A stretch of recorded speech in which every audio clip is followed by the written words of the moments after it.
Hello, everyone, and welcome to Magical Monday Marathon Sprints. I'm Shanon, writing under the pen name of SC Huston and the author of A Curse of Scales and Feathers, and now A Curse of Wings and Gems, which is a Kickstarter, and the Clash of Goddesses series. The goal of this dream is to do longer sprints, marathon sprints. I know sprint sounds short, but marathon, so 1 hour long sprints. And we usually will go about 6 hours. Sometimes that's about 4 to 5 sprints if we are not talking too much in between the sprints. But you're welcome to use the sprints for whatever productivity you need, whether reading, writing, housework, coursework, day job, or just taking care of you. And I use the sprint time to focus on my task because focus issues. That means I won't be in the chats until it breaks, but then I love to catch up with all you guys then and, celebrate whatever it is we've gotten done or just talk about it. So a few people in the chat already, which is so lovely to see. Devin was first here. Happy Monday. It's admin week, so lots to do. Starting my newsletter today, some social posts and revisions for the Witch's Mirror, and I will do revisions. So it sounds like a plan. I have definitely worked on writing the last few days. I actually went offline on Friday so I could get some writing done because I had written only like somewhere between 200 and 500 words, somewhere in there. And I did figure it out and I finally put it together. Oh, I didn't put it up there, did I? Oh yeah, it's there. You can see I put my, I am really far behind if I want to hit 7,000 words. That's my goal for the year. I'm at 11%. So, but I mean, it's to be expected with the Kickstarter going right now and stuff going on with AWC and whatnot. And Dega said, good morning. Stacy, hello, good morning. Susan, hello, it's nice to see you. I don't know if you're still here, but are you working on anything? You don't have to tell us if you don't want to. And then Dega's like, I haven't decided yet what I'm working on. What are your choices? So I'm shopping for desk accessory. What kind? Is it going to be a dragon? I have a few desk accessories now that they're all dragons. I've got a pen and pencil holder and bookends, and they're all dragons. Susan says, I'm finishing up illustrations for next picture book and ordering the proof copy, also editing my nonfiction work in progress and working on my illustrated memoir in my downtime. Ooh. Are you illustrating it yourself or are you like hiring that out? An illustrated memoir. I bet that would be expensive if you're hiring out, probably. Good morning to everybody, says Adeshale. Hello. How are you? Are you working on anything? Sybil, hello. Nice to see you. Good morning, everyone. Just working this lovely Monday, catching up with random bits from last week. Hopefully something useful. Yeah. I feel like I'm not sure what I should concentrate on at the moment. So I know there are a few more edits. I finally got through all the notes from my Typo Buster team for my Kickstarter book, and I made all those. And it wasn't much, but it was some corrections to make in the book. It's surprising what gets missed because the book had gone through 2 editors, and I went back and looked at my editor's notes, and neither one of them picked up like two things. I think it was a the was missing in a couple places, which I often miss articles, most commonly the and an, and so there was 2 thes missing.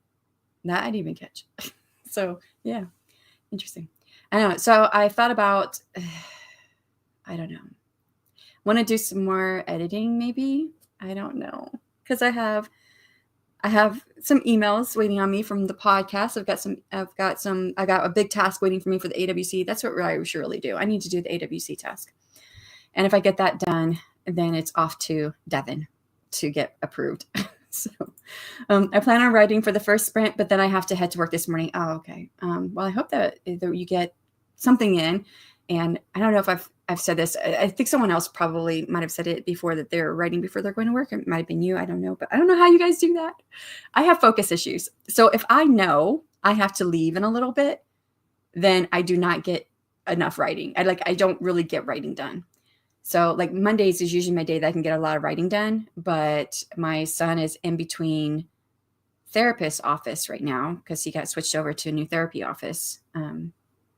And it was supposed to start this week, but the paperwork hasn't gone through, even though the bus driver was told it's gone through, but on our side, it hasn't gone through. So we can't send him without, paying a ton of money. We already pay money for the copay, and that's a lot. But to pay, $1,000 or more just for a session. So he's coming home today. This is usually my long day that I get to do stuff. But knowing that he's coming home, which means my alarm's going to be going off, which means come this afternoon, I'm be thinking about that. And that's going to interfere with my progress with whatever it is I'm doing. So I think that's another reason why I'm kind of like, I don't know if I should be writing today, because that's going to interfere with my thought process. But I'm so happy that some of you guys are able to do that, because I don't know how you do it. I wish share your secrets. I wish I could write before I go to work, or,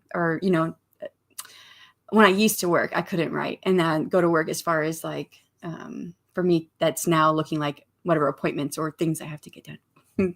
So that's going to interrupt the day. Idri, hello, good morning. I'm currently doing a virtual bike ride. When that's done at 9:30, I will be working on some writing stuff.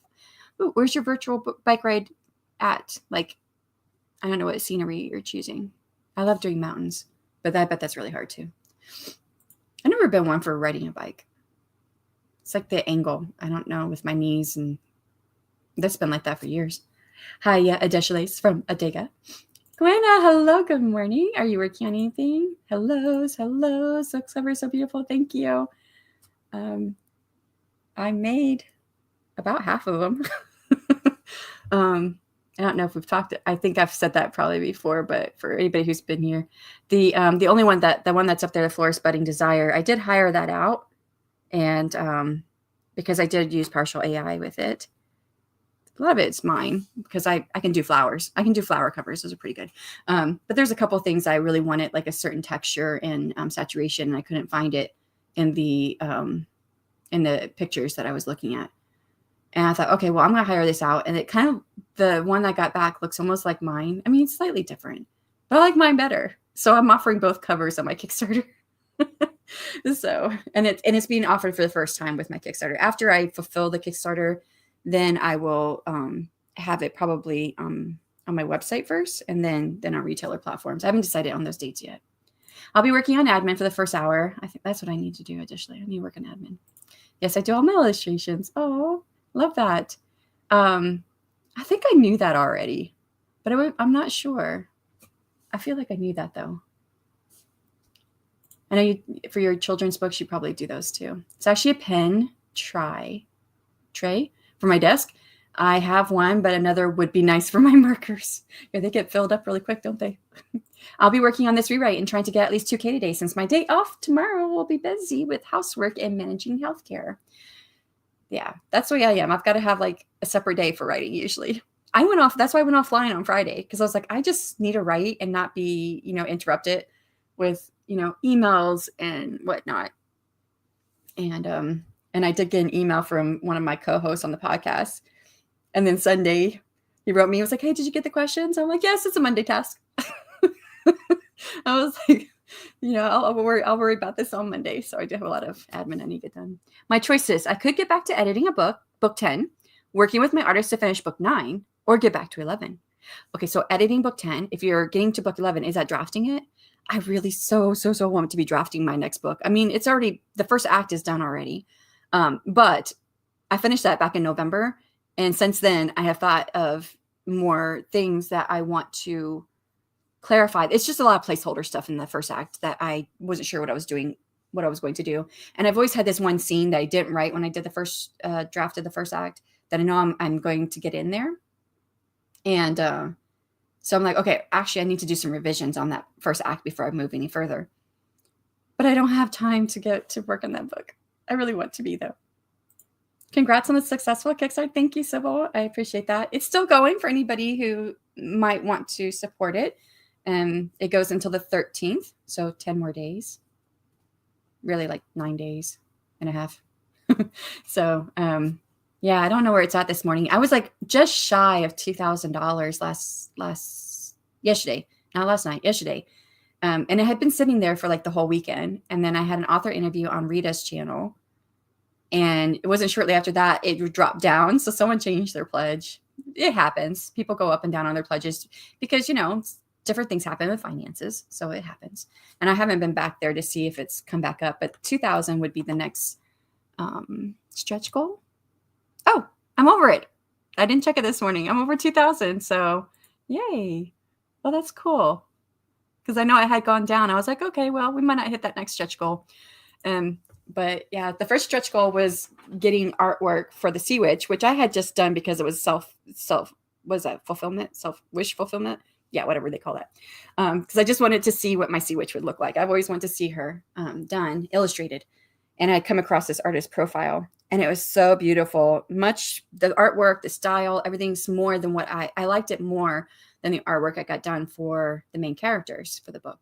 So I commissioned him already to do the next artwork for my main characters. It's a different scene than the one I already had done, but it's, another scene with the two characters. And so I've already paid for that. And that is supposed to be the next stretch goal. It's the 2000 stretch goal, that if we hit that, then I would also put that into the book, because there's already 3 illustrations of the book. Now Sea Witch is going to go in the book. If we stay over 2000, because, it could drop down, people change their pledges. Then that will go into the book. I can't wait to see it. He's already given me a sketch. So yeah, but it's not going to be done until the 22nd of March. I mean, I don't know. Maybe he might get that one to me sooner. I'm not sure. Because when I commissioned him for that artwork, I actually commissioned 3 things. I also commissioned coloring book pages, because he also takes his illustration and he makes it into a coloring book page. So I'm doing the coloring book page for my Sea Witch, which he knew I wanted to do that from the very beginning.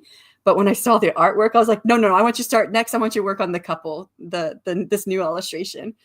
So that he's going to finish that up. And then this coloring book page for my Sea Witch, and then the coloring book page for that new artwork he's creating. So that will be included as part of my Kickstarter as well. I think I'll be journaling for the first sprint. I need to plan out my day. Hello, Valerie. How are you doing? I should figure out and plan out my day, because I have so much I need to do. Leslie, just pop in and hit the like button. Happy sprint, everyone. I thank you so much. I appreciate that. If I need to leave soon, I won't start any work. Yeah, that's the way I am. It's very, very hard for me. One of my son's therapists, the first one we had when we first moved here to Florida, she said I have time anxiety. I feel like this is a common thing, to be honest. Not for everybody, but I feel it's a common thing. But when I know there's something coming up, an appointment, or I have to stop working to go do something, or whatever it is, whether it's going to a day job or whatever, I can't concentrate. The focus just goes out the window. It's like, and I'll tell myself, you got your alarm set, but 3 hours before, okay, I got 3 hours, 2 hours. Okay, I got 2 hours, 1 hour. I got 1 hour. Okay, I've got 45 minutes. Okay, I've got 30 minutes. Okay, I've got 25 minutes. Okay, I've got 10 minutes. So it just keeps counting down in my mind. And every time I do that, of course, it pulls me out, and I have a hard time focusing. So to refocus my energy, it takes a while. So very, very unproductive day for me. Same, Shannon. If I know I have somewhere to be, I just can't seem to get the words. I'm glad you found another therapist for your son, though. Yeah. He just outgrew. So the first therapist we had here, she was my favorite, but he outgrew her. She does young up to about 9 or 10. No, I guess it was about 8 or 9. And then she wanted to change career fields anyways.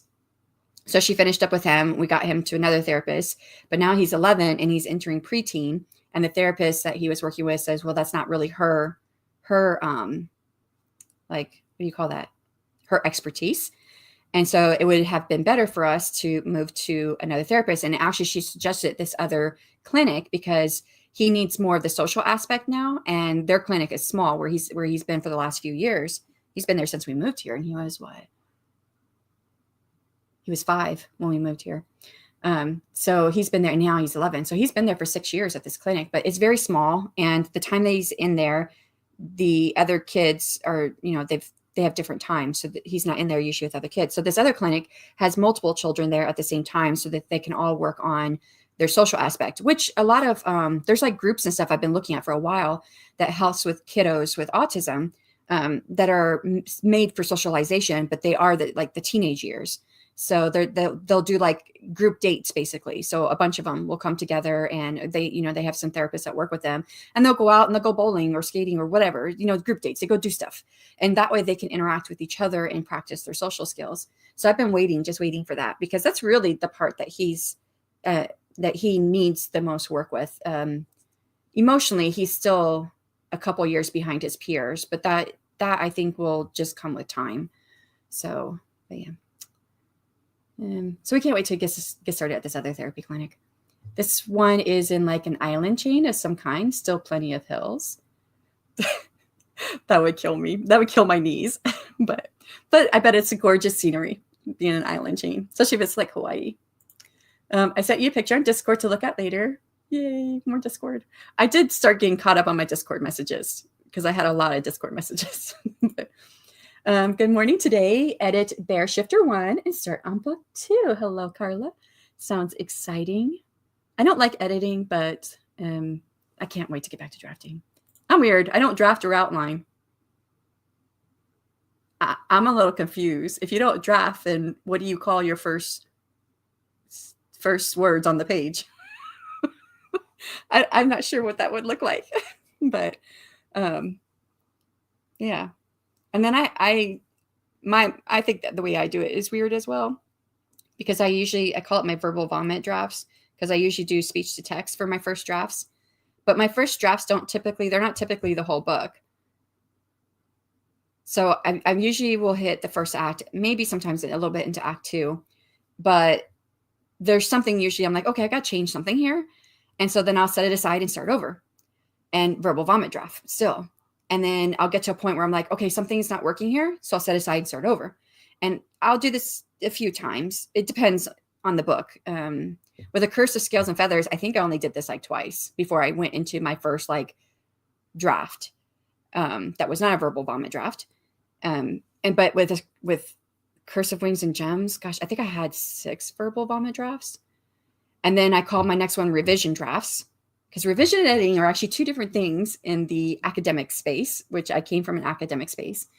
And so revision, then I have my revision drafts, and I usually have 2 or 3 of those. And then I go into my editing drafts, and that may be 1 or 2. And then now I have what I call my Atticus draft, because I put it into Atticus. And the way Atticus is set up, you can't just easily swap out a chapter if you change something. And if you copy and paste, the formatting sometimes messes up what's on the page. So then I have one that's just for Atticus. That way, if I change anything, because there's always something, I don't know why, like doing my audiobooks. I'm doing audiobooks on my first trilogy, and I'm coming across sentences. I'm like, I'm changing that.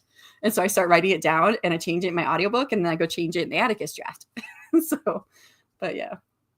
Thank you, Devin, for dropping the Kickstarter link. I appreciate that. Same here to me and Devin as far as the focus for writing when you have something going on. Small joys of today. My protein shake is flavored mint chocolate. Oh, I love mint chocolate. And I'm eating Thin Mints, and I get to introduce 3 new characters in this chapter. So you got mint chocolate protein shake and mint chocolate, Thin Mints. Thin Mints. That's chocolate mint, right? Sounds yummy. Sorry, meant to say and Gwenna. But I think Devin's in there too. Oh my gosh, Shannon, the mental countdown is so me. Yes, that's me too. Yeah, maybe you've got time anxiety like me. My work is volunteer work, so I don't need to work today. I could do it later or tomorrow, so I can work on my writing and then do that work whenever. That sounds nice. I have time anxiety too, unless it's super well ingrained routine, like going to work. Yeah, I guess maybe because I knew that like Thursdays and Fridays, I have to stop in time to go get my kiddo from the bus stop because he didn't have therapy those days. And I could get some work done. Typically, I wasn't writing too much though. But now it's going to be this whole week. I have to stop every day and get him from the bus stop. And when he does start going back when he starts this new clinic, it's only Mondays and Wednesdays. So now Tuesdays, Thursdays, and Fridays, I have to stop by certain times to go get him. So if I get into writing, then I can stay in the writing with the reading. See, that's why my time anxiety comes in, because when I get into writing, nothing else exists. Like I don't eat, I don't use the bathroom, nothing. I could be there for 12 hours and I don't do anything else. So I think that's why my time anxiety exists, because it helps me remember, oh, you've got things, you got responsibilities. You're good at Deshalé. I still have to stop about an hour and a half before I leave. Okay, let's try and get through these so we can get you started, so you can get some writing in before you have to go to work. If I do get into other projects, I'll end up losing track of time. That's me. I do my best to set a bunch of alarms. I've done that too. When my time anxiety is really bad, I'll go and set multiple alarms so that I'm like, okay, there's an alarm. You don't have to think about it. It's going to go off. I do my best to set the alarms and then work on whatever the project is. It sounds like you're just playing the waiting game with your son's therapy. Yeah. I'm glad you have a plan. Plans give me hope in hard times. Hard times like when talking with the doctors. Yeah. But he is a really good doctor here too, which I'm really grateful for. I started learning ebook formatting this last weekend. Are you using Atticus? Doesn't draft or outline. She punches keys and awesomeness comes out. Yeah, I wonder what Adega does. he and I hope it's awesomeness. People seem to love it. Yeah, and on his channel, he has and he does have a YouTube channel. He does some reading of his work, so you could check it out if you want to. Dig, if you want to drop your YouTube channel, please feel free. It would not surprise me if I had time anxiety, because if I counted all the mental breakdowns that I've had, I'm about 89% are triggered by being late to something. Yes. Alrighty. So I've got through all the comments. Let's go ahead and get started on this first 1 hour sprint. And if an hour is too long for you, just please use whatever works for you. And hopefully I'll see you guys on the other side in 3, 2, 1. Good luck.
I think I went right through the break. So I just put that on pause. I didn't hear anything. Oh, right. I forgot. I put YouTube on mute yesterday because I had so many tabs open. That's why I didn't hear anything. Oh my gosh. I looked up and I was like, wait, that's not the same one. And it's later. So let me see how you guys did. What did I do? I got another cup of coffee, answered several emails. And that was like podcast emails, fan emails. Haven't touched any other emails because I got my author emails and my Author Tube Writing Conference emails, although I think those are caught up. And then I'm also putting together some questions. A lot of them already been put together for this artist, as a comic book artist we're bringing on the podcast next season, that Jamie found, James Chaley. He found this comic book artist and got some questions put together, but I was trying to do some research myself on the artist to see if there's any other questions I want to add in. And then once I get that done, I will be sending that off to the artist to get his pre-approval, because that's what you usually do on the podcast is we kind of develop our questions for our person we're interviewing. And then we all agree on the questions or whatnot. And then we send it off to the person we're interviewing. That way they have a chance to say yes or no. Just in case there's something, sometimes there's like answers to questions that would be the same, like a couple of different questions, the answer would be the same. So we take out whatever they feel like they would cover under another question or anything they're not comfortable talking about. And then we also add in whatever they want to add, because sometimes we don't know what we don't know. So I just say, hey, are there any questions you think we should be asking you? And so we get those added in. We're not interviewing him until the end of the month, so we've got time on this one. But I've got a lot. I was just looking at our schedule. We are interviewing for next season. And then on top of that, I am doing a couple other episodes. Ben's with me on one of them for the off-season episodes. I'm hitting the wrong button. But what are we? We just started March. In March, I have four recordings. So I'm like, okay, I'm done with March. And we've got one in April already, but we only have 2 dates that all 3 of us can be together in May. So time is getting limited. And we don't have to do the whole next season, although I'd like to get as much done as possible. But basically, the next season starts in July, which by the end of the Author Tube Writing Conference at the end of June, I don't want to even be doing anything for like the next couple of weeks. So I have to have the July episodes done already. It's better if I can have the August episodes done already, but then I can wait on this September if I need to. So, all right, let's go see how you guys did. Left off here. Adega said, I don't remember what this was about, but I said, drop your link, and he did. So there's a link to his YouTube channel. Nice. Idri says, I tried Reedsy and drafted digital. I want to get Atticus, but I'm not ready to drop the money on it just yet. Yeah, it's quite pricey. And Reedsy and Drafted Digital are both not too terrible, to be honest. They're pretty good for being free programs. So, yeah, 20 minutes just to get through comments at the start of the stream. Wowza, right? It took me a while. Tiffany, hello, good morning. Everyone kiss the like button. Now let's get some words. I was just going through my emails, Tiffany. I don't know if you ever saw it. And if you did and you were not interested, that is fine. But I didn't know if it ended up in your spam. At this point, though, I have enough invitations out for next season. But I have sent you an invitation for the podcast. I always try to get 1 or 2 people, if I can, for author interviews who are on YouTube. And I have to go through my list of okay, who has published? And I'm going through, okay, that person's already been interviewed. That person's interviewed. Who else is published? And I was going through that. I think I sent you the email. I think I sent it at the end of last year. But, and I was just looking at it and I was like, well, I've got everything filled up for author interviews now for the next season. But if you are interested, I can always get in contact with you. The next time we do recordings will be toward the end of the year, and that will be for next year's season, the beginning season. But yeah, hopefully you got some words in. Okay, just sent a newsletter on Substack for my pen name. Now on to editing. Woohoo, got some progress. Exercise and shower done, coffee in hand. Now try and sort out MailerLite. Oh, yeah, MailerLite. I do prefer MailerLite over the other ones, but I don't like the expensive price on it. And I try to keep it under 5,000. Every time I get close to 5,000 subs, I do a clean out. It's usually once every 6 months, and I get rid of 1,000 or somewhere around 1,000, sometimes 1,200 people to keep it under 5,000 and to keep my mailing list or to continue to develop my mailing list where it's people who are actually wanting to be on the list and open emails and do things. So mandatory revisions. I can work on my newsletter when the hubs and I watch our shows tonight. Awesome. I had to help the puppers find his bone. Getting set up for revisions now for the Witch's Mirror. I can't wait to finish the Witch's Sword. Yes. I bet that's exciting. That's when I got breakfast. Doom scrolled until until the kiddo woke up and then helped get her ready for daddy drop off at daycare. Doom scrolling. Yep. I was just talking about that with someone this morning at the gym, but not an issue I typically have because I get on social media and I'll hurry up and try and get off because I don't know. I don't know. I don't know what it is about social media. I really just don't like it. Hello, Raven. How are you doing? Bought one. You did. Which one did you get? I hope you like it. Next sprint, I'll probably shower and ready myself for the day. Are you muted? Am I muted? No, I just missed the end of the sprint because I had the YouTube tab muted from yesterday and I didn't hear the timer go off. And I looked up. She must have stepped away. Are we doing rolling sprints? I was not trying to. You got it. Timer restarted. So good thing, yeah, the timer goes right into the next one. So if you still want to keep sprinting, you could. But no gray circle around your avatar. So it looks like we are auto rolled into the next sprint. Well, I got, during the first sprint, got distracted because the dog wanted out. Yes, when I went to go get my puppy, the puppy wanted out too. So that distracted me for a little bit. Hello, Tiffany from Adeshale. Got 16:44 for that sprint. Nice. And you came in. Well, it was like 7 minutes into the sprint when you came in, but still, that's really awesome. That's a lot of words. Did you type that or did you dictate? I can't even dictate that many words in an hour. That's a lot. Yes, exactly that. Hi, Adeshale, says Tiffany. It's definitely Monday, but not a bad hour. 1K words in Dash's diary. That will get me back where I need to be. Awesome. You made good progress too. Hey there, Gwenda. Thanks. I'm dog sitting for today and tomorrow, so I'm trying to treat this like a writer retreat. Oh, that's awesome. I have a huge goal for the month, so I'd love to get a good kickoff. I was just looking at what should be my monthly goals if I want to hit my yearly goal of 700,000 words. And so my monthly goal should be 58,000 words a month. I haven't hit that yet.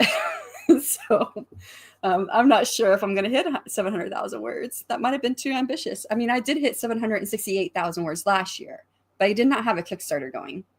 So that was a huge difference. I came back from my break, January. I had so many words in January. Not as much in February because I had, what did I have? I that's right. I was doing that charm chats and happily ever after sprints on my channel. So that was like nearly every day. Very, very tiring, but lots of fun. And then I got a lot of words in March and April. And I got words in June because of the Author Tube Writing Conference, but we had some help. But yeah, that's the kind of kickoff I'd expect at the Super Bowl. Yeah. Ran a sprint before where I was able to get a great story written because of that. I'm so grateful to her for running that sprint. Tiffany ran a sprint before where I got a great. Why did I miss that? my eyes like skip on the page or on the screen. And that is awesome. I love when you're able to get that new creative work out during sprints. I've gotten so much stuff done at everybody's sprints. I think Tiffany's and Devin's, although I know she's not sprinting at the moment. And then who else? Well, the nighttime crew, you've got Sam, writing mom, Samantha L. Nassett on Mondays.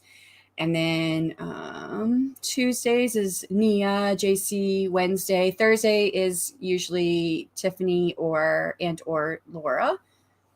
Fridays, I don't really get on too much, although I'm in Rita's, but typically I'm not writing Friday mornings. But sometimes I'll be writing Saturday mornings in Rita's. So yeah. Great job. Fighting with Pro Writing Aid, our usual battle over glued words and passive verbs. We're training each other, so it's not as bad as it has been in the past. So when you say you're training each other, is that like you giving feedback to the program, or is that, yeah.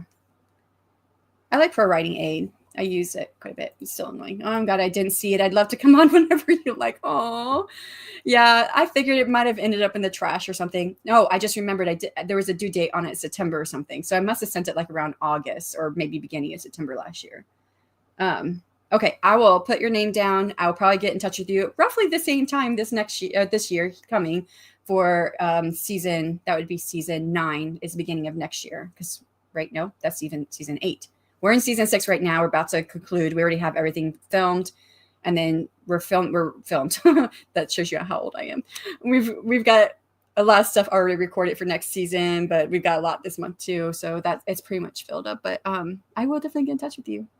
Glued words. Yeah, the glued words. What are these? How do they explain it? This is a pro writing aid thing. You got sticky words and glue words. It's actually called something else in academic circles.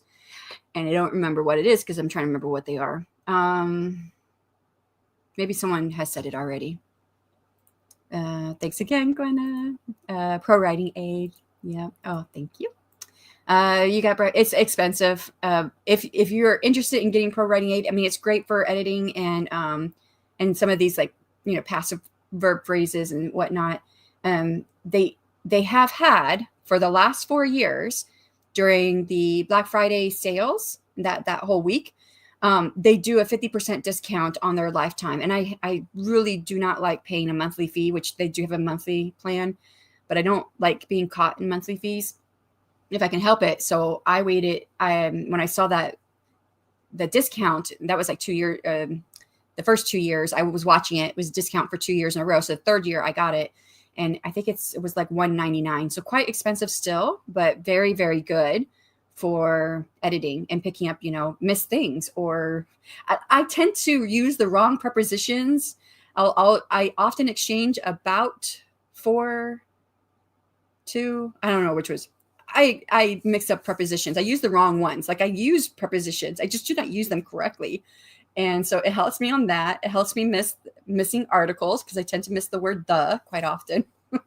So I'm so glad you got breakfast. I still need to do that to Gwenna. I honestly can tell when I've doom scrolled in the morning and when I haven't. I'm always so much more focused on other work when I haven't been on my phone. Yes, I bet. Especially because we have that like it's time anxiety, but at least it's also, that part where it's messing with your focus, right? But that little 20 minutes was all the doom scrolling I'm allowing myself for the day. There you go. I used to tell myself, okay, 5-minute time limit on Instagram. My issue was I didn't make it to 5 minutes. And so when I was consistently not making it to 5 minutes, I said, forget it. I'm not gonna worry about it. But I told myself I need to try to hit 5 minutes to go through and, click on people's posts and comment and like and whatnot. And I just don't like being on social media. I like YouTube. That's about as much as I like. I typed it. I'm loving this. You typed it. Man, you're a fast typer. I'm loving this story, and I tend to type it faster when I'm enjoying things. Yes, I do as well. Well, I can't type fast. My fingers are, I don't know what's wrong with it. But my fingers are just not very fast on the keyboard. That's why I usually do the speech to text. Blood of the Lily. Yeah, that's a sweet book. I just finished doing the audiobook for that. When did I finish? October? And I can see how much more I've grown as a writer. I probably would restructure a lot of sentences now differently, but it's still, I like Blood of the Lily. That's one of the better books I think I have. Fridays is Esther. Oh, I didn't know she was going on Fridays, but I'm not really on the computer, or not computer, YouTube on Fridays because I spend Monday through Thursday on YouTube. And so I'm rarely, I get on usually Friday morning, say hello and read a sprint. And then because Friday's the day I'm not on YouTube is usually when I have all my appointments. But when does she go? I did not know she was going on Fridays. I'll have to check that out. I'm trying to write 2 short stories this month. I'd love if I could squeeze in a third. Well, at the rate you're going, I think you can. More that it's training me to not use them. Yeah, I can see that. I'm pretty good with passive voice just because I used to teach college English and literature, and that's a big thing in academic writing is to get rid of passive voice.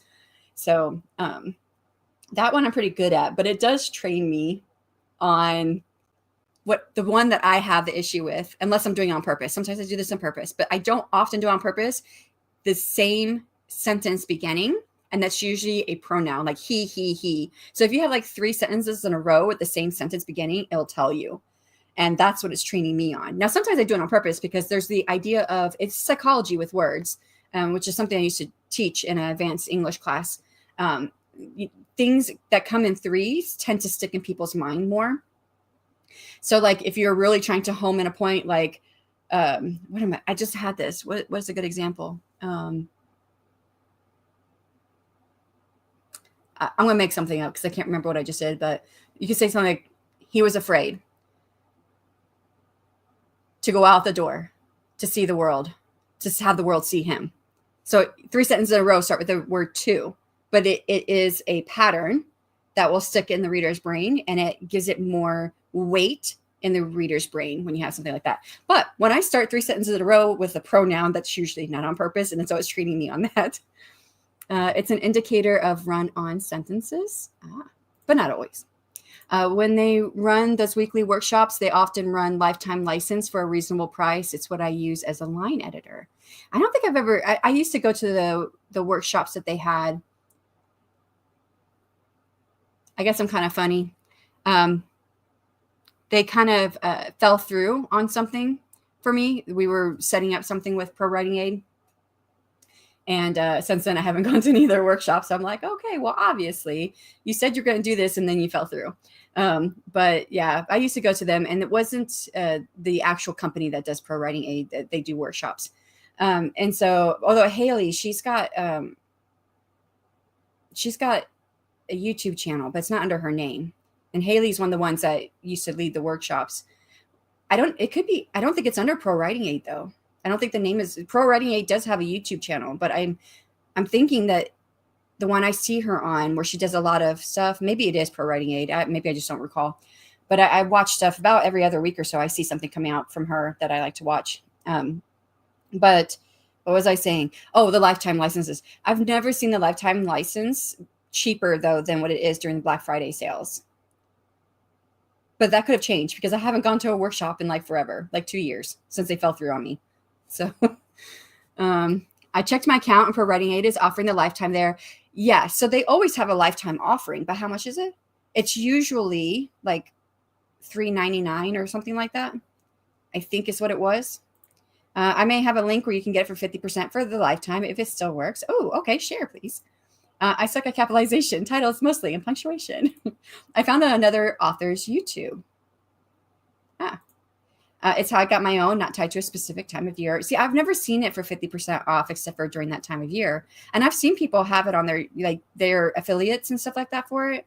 I've just never seen it. But I haven't really been paying attention for the last 2 years other than just checking at Black Friday. I don't really check for it. I usually get like an email, like Michael Laron sends an email out. It's him. Who else? David Gogren. They both will send like emails out around Black Friday, and they have like a whole list of all these things with discounts on it. And I always see Pro Writing Aid on it. Oh yeah, I changed my Kickstarter pledge to get the Blood of Lily trilogy. Oh, the whole Clash of Goddesses. Oh, I appreciate that. Thank you, Devin. Random pasta. What? That is random. I believe Esther is at around 5 your time on Fridays, and she does maybe a couple of hours. Oh, okay. I will have to look for it. Thank you. I did not know she went on Fridays, but I'm not really on there on Fridays to see it. So, and then by the time I get to Monday morning, I have so many notifications that I don't go through all of them. I'm just like, okay, wow. And it stops at 9. It says 9+. And I always have that Monday morning because I try to stay off YouTube on the weekends. I'm still working, but I try to stay off as much as I can. Oh man, I love the little rhetorical tricks like that. I have a book on them somewhere. Oh, if you find the book, let me know. I'd love to know what those are. Is Searching Notes. They usually have a discount during Nano. Yeah, I think I do remember seeing that too. I'm sorry, I was making pasta. Oh, I was just random pasta. And I was like, yes. And then I'm thinking hasta pasta, hasta luego. And then my mind was just jumping everywhere with that. And then creepypasta. I've read some creepypasta, and if you guys like creepypasta, there's some YouTube channels that do creepypasta readings. I don't know if they're actual published anywhere, but they're pretty interesting. But if you don't want to be scared, don't listen. So, $3.99 for lifetime premium, not pro. I don't use pro anyway. Yeah. So yeah, that's what it is. So lifetime is normally $3.99. And then when you get the 50% discount at least during Black Friday, and if you find a discount anywhere, if it's 50%, it's $1.99. So that's what I got it for. It was $1.99. I got that a couple years ago. All right, we made it to the end of the comments. Let's go ahead and get into sprint number 2. And now that I've got the volume on, it's not muted. I should hear at the end of this one. Find the right tab though. And I'll start this over again here. And get started in 3, 2, 1. Good luck. Anyone leaving out? Thank you so much for stopping by.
And that is time. How did you do? Wow, there's a lot of comments. I did all podcast stuff there because I had sent out an invitation that got responded to for a meeting or for the recording. Another person picked a day and time, so I had to get that scheduled and get it off to my co-hosts, finish up the questions for that one author that we're scheduling, and get that email sent off to that author. Yeah, it was all podcast stuff. And then I started setting up June's schedule. And because there was only like 3 minutes left, and I was like, I'm not going to get into anything else. Let me just set up June's schedule. We have a shared document where we go through and put our availability on all the days, so we can see as the 3 co-hosts what days we have that overlap. And that changes day by day, of course, depending on what we have going on. And June is like very packed because AuthorTube Writing Conference, and also my anniversary. And my kiddo has a couple appointments that month. It's like the dentist appointment and other stuff, the stuff you have to do to take care of you, that kind of stuff. So it's like, oh, I'm marking off all these days I don't have available. I already knew June wasn't going to have very many available dates, but that's okay because we only have 3 more to get on the schedule for next season, and just waiting on responses to get those on the schedule. And really, we only need to get 1 more of those on the schedule before the conference happens, because the other 2 would then be in September, and we come back to recording in August. So that would give me plenty of time. It's not plenty of time, but a good month that I can schedule recording and have time to edit the video. So I've got the hiccups. I guess I'm hungry. Let's see how you guys did. So next, I'm going to go on to the AWC task I have to get done. And Devin, you'll be getting that. I don't know if you're still here, Devin, but I'll get that task done. It's a big task that I have to get done and off to her in order to move forward with getting all the emails out. And I started working on it. I think I can get it done in 1 sprint because I'd already started working on it. I just haven't finished it. So we'll see. So we left off here. We're talking about the lifetime premium, not pro plan, which I also have just a premium, or that's typically $3.99 for lifetime. And then you can get usually half off or close to half off around Black Friday. So that's when I got it. One of my favorite horror manga is Ito Junji. I don't know if I'm saying that right. Amazing works and creepy as all heck. I have to be very careful what I consume that's creepy, because I have a very, very active imagination, and I remember my dreams and I see things very vividly in my dreams. So I will have nightmares. And then sometimes my nightmares are not really nightmares, they're dreams, but they should be nightmares. Because I read, it was a couple of years ago now, a buddy of mine published his first horror work. And I read it. And it was about 2 serial killers who actually choose each other basically as their next victim, and they kill each other. But there's a whole lot more involved. There's a lot more. And I went to bed that night, and when I woke up, I was like, oh my gosh, it should have been a nightmare, because I dreamt that I was a middle-aged white man. I was a serial killer, and I was having the time of my life. Yep. And I was like, that should have been a nightmare, not a dream. But yeah, busting out the emotion thesaurus, cracks knuckles. I love the emotion thesaurus. Actually, we talked about it. We have it next to us on the desk here. Angela, hello, popping into thumb up, the 9:52. That was like an hour ago, so I might have missed you, but thank you so much for popping in. You have that book too, Devin? Yes.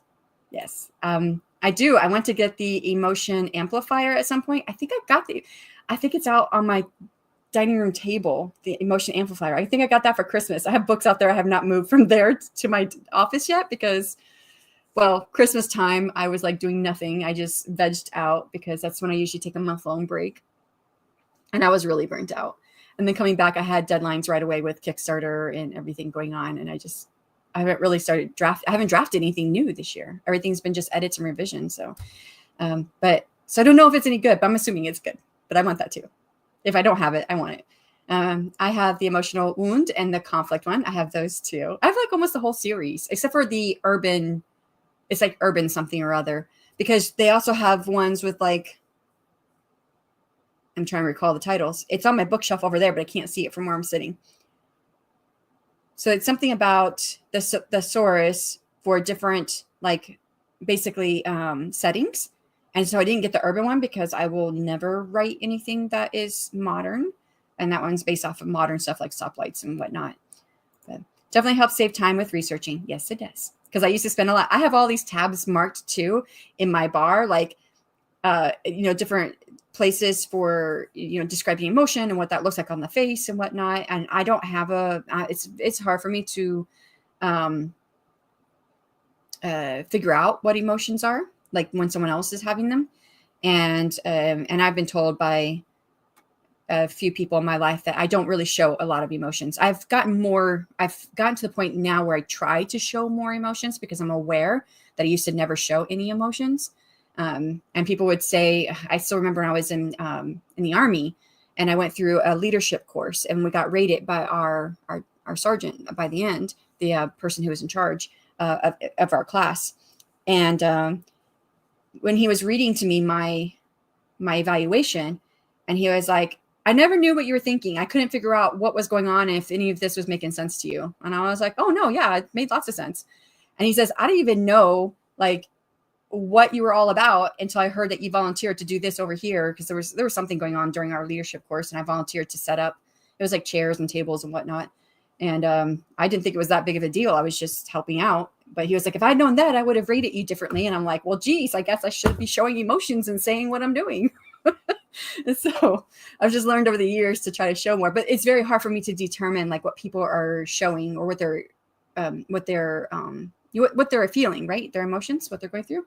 So if I didn't know better, I would say I have a bit of autism as well, probably. Because I know my kiddo, that's what they say, that that's the social aspect. It's hard for them to pick up on social cues and understand what other people are feeling. And that was something they've worked with him on since he was real little, like starting with like basically emojis, right, to show different emotions and then transferring it to human faces and stuff. So he's gotten pretty good with that, much better than I was at that age. Oh my God, I can't for the life of me find the book on rhetoric that I mentioned, and now I'm losing. Oh, forget it. No. Don't feel pressured. This is not the last time we're going to talk, I'm sure. So if you ever come across it, you can let me know. Still searching for that link. I thought I saved it. I might have to come back to search later. It's all right. Oh my God. Oh, you did. You found it. Oh, okay. There it is. Thank you. Elements of Eloquence. I have never heard of that book. Hold on. I need to click over to the YouTube side before I don't have that anymore because I will forget it. And now I've got it pulled up. I have never heard of this book. This is awesome. Thank you so much for sharing that. I have to do a podcast episode on it. We're doing a podcast episode, Alice and I, because we try to do off-season podcast episodes on books about craft or self-publishing or marketing or something along these lines. And we picked the emotional craft of fiction, how to write the story beneath. What's the rest of the title? I was just looking at it. Beneath the Surface. And that's by Donald Moss. I don't know how you say his name. I have a few books by him already. I might have this book actually somewhere. But if not, I'll have to get it again. But we're going to be reading this and then recording our episode on it. Probably March 30th. We're still... Oh, wait, it does say I purchased it. I purchased it back on my birthday in January 16th, 2022. So I do have this book somewhere. I have to find it now. I don't want to have to order it again. I like that Amazon tells you if you already purchased a book that is on there, right? Then that helps too. I have purchased multiple books or same books multiple times. I have done that. So, trigger warning, transphobia for a few choice comments he made while trying to be funny. Okay. Thank you for that. It's probably an older book. Well, there went most of the sprint. I appreciate it, Gwyneth. Thank you so much. I really do appreciate it. Hey, Ben. Hello, all. Wish I could stay. I have a dentist appointment. Yay for me. Hope you all reach your goals. Thank you. I appreciate that. Hello, Mr. Volandis. Please tell me that I'm not the only one who gets lost in their story when working on revisions. I mean, if my revisions are substantial and I'm taking revisions in this respect, that's different from editing. So editing is grammar, punctuation, that kind of stuff. When I'm doing grammar, editing, proofreading, no, I don't get lost. But when doing revisions, especially if I'm doing substantial revisions, then yeah, I do, because it's like drafting again, and I get lost in my drafts, for sure. You're definitely not alone, says Ben. I ended up spending the sprint reading some fan fiction instead of writing. Sometimes you just gotta read, right, Stacey? What did you read, like, or what kind of fan fiction was it? You don't have to share if you don't want to, but revised 210 words and wrote 178. Nice. So that whole sprint wasn't wasted trying to find a book for me. You did get some words in there. So I think this is really good progress for you, spending a lot of time looking for the book. Working through the edits, catching all that annoying stuff, like the fact I changed tenses in one chapter. Oh my gosh, I just read this series and it's not done, which I thought it was done after 2 books, but it's not. And the 3rd book's not out yet. But it changes tenses so much between the first book just had a few typos and I think 1 tense change. And I thought, okay, not too bad. Typically, if the story is not very good, I will just leave it at that and I just won't continue. But the story in this case is very, very good. And I love the story. But the 2nd book is terrible with the tense changes. Like every other chapter is something different. And then it'll switch in the middle of the chapter. And then not only that, now the story logic has kind of floundered toward the end. Like something that happened was like not explained and there's no logic behind it given in the story. And I'm like, okay, so I probably won't read the 3rd book, but yeah, good that you caught it. Present and accounted for, says Devin. Got 579 and then made some breakfast. Took care of you. That's always good. That serial killer story sounds great. What's the title? I'll have to look it up and find out. And the thing is, I don't even know if it's still published because he told me he was going to pull it down and then republish it under a pen name. And I don't remember what that pen name is. I have to look it up, but I will get it for you. Oh, serial killers. They're fascinating ones to study and learn why they do what they do. Oh, yes. And I should tell you, it's not just them killing each other. Both of them have a proclivity to, when they choose their victim, it's very, very detailed, explicit. And they both, how can I say this? It's like, I'm like blushing here trying to say it.